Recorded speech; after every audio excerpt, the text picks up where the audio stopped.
You may have noticed on this channel we have a tendency to cover overly complicated glitches, some of which can be a lot to wrap our heads around. I have received a lot of requests to explain the easiest tricks for a nice change of pace. At the time of recording this, I am visiting my girlfriend, and I thought it would be fun for her to help a bit with the commentary. Hello!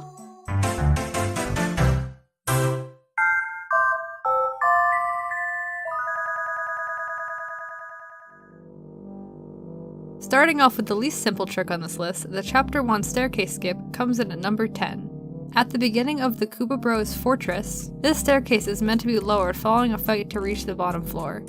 But Mario is paper thin, so it's entirely possible to skip the sequence.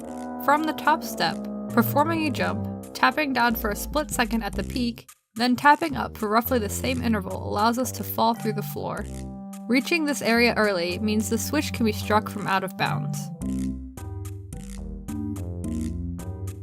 With a bit more effort involving a jump from this location, briefly tapping up, then holding right, Mario can ascend to the top floor.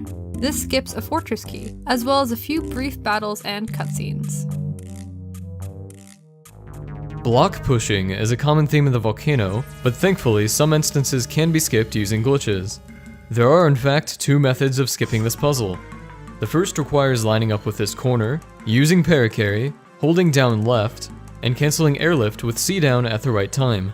The other still requires paracarry to cross the gap, but after reaching the left side, simply position Mario here, hammer, and then hold down left. Just like that, you can progress to the Ultra Hammer, and after obtaining it, you'll notice the puzzle has completed itself. Characters patrolling areas near invisible walls can be exploited when Mario spins to squeeze between two hitboxes and then hammers. It sounds more complicated than it really is.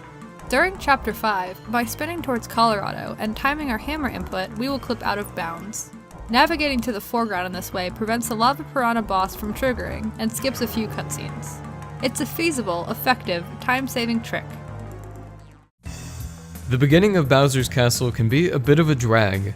There's just a lot of slow movement and backtracking, but the entire basement section can be skipped with an easy glitch where we clip atop the deep focus badge block. Tornado jump from below the front edge, and you should teleport onto it. Then use Paracarry's airlift while facing right, and you can head through the front door of Bowser's Castle to bypass a few minutes of tedious gameplay. Also, fun fact, the developers forgot to update this overworld deep focus sprite to the final version.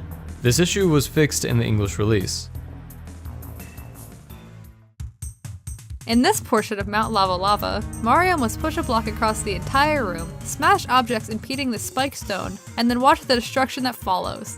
This process takes longer than it should, but can be skipped using an extremely simple glitch known as Flare-Carry. Line Mario up with the front edge of this wall, use Paracarry, and you'll automatically take the loading zone behind it. If you're a pro, it can be done from afar and skip some dialogue when Colorado shows up. Boo's Mansion is home to various references from past Nintendo games, including a method of turning Paper Mario into 8-bit Mario. A cool side effect can be produced if we spin buffer into the vase while wearing Speedy Spin, Dizzy Attack, or Spin Attack. This is done by spinning, pressing the spin button again during the final few frames of the animation, and then holding C down. Should this be executed correctly, upon releasing C down, Mario will automatically spin. If C down is held when Mario goes 8-bit, the particle effects from the badges will loop for quite some time. The tornado colors can be red, white, or blue depending on the badge setup. While we're on the topic of 8-bit Mario glitches, if you consume an item moments before riding Lackluster into the vase, Mario will eat it in midair, flip-flopping between forms until the animation is complete. Should an item remain available for pickup while Mario is in 8-bit mode, a similar glitch occurs, where he briefly transitions to normal for the duration of the toss sequence. Chapter 1 staircases are just not all that stable. From this position, you can literally walk out of bounds. By cutting out some movement, it saves time in speedruns and can be used to mess around in this room. Although more precise, Mario can land on the out-of-bounds seam and navigate around the walkway. Not even the game's epilogue is safe from glitchiness. There exists a fountain in front of Peach's castle at the end of Paper Mario, providing a way out of bounds. All we have to do is push Mario against this wall and move our angle slightly until clipping into the fountain or falling out of bounds. You can explore further by carefully navigating the scene. but sadly, there isn't really anything of interest that's worth checking out. The switch glitch is a laughably easy trick that makes you wonder how the QA testers missed it.